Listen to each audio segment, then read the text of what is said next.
আমি নিজেকে একটু লুকিয়ে রেখেছিলাম, যেহেতু দেশে মানে আন্দোলন চলছে, গুম খুন হচ্ছে, সেজন্য আমি নিজে একটু সেভের জন্য লুকিয়ে রেখেছিলাম। তারা বলে যে না, তুমি সেটা বলবো না, তুমি বলবো যে তুমি ইন্ডিয়াতে ছিলা 2 মাস, ইন্ডিয়াতে ঘুরতে গেছিলা।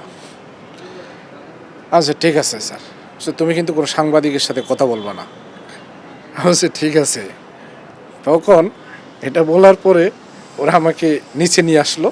ওই যে সার্জন ছিল বললো, আমার মাথার চুল আশ্রয় দিল, বলছে ভাই শুনো, তুমি এখন মুক্তি পাইছো, তুমি বুঝবা, এখান থেকে বুঝার পরে মানে মুক্ত জীবনটা কীরকম আর এখানকার জীবনটা কেমন, তুমি নিজের থেকে অন্তত 1-2 মাস কোথাও আত্মগোপন করে থাকবা, যাতে তোমাকে আর কেউ খুঁজে না পায়।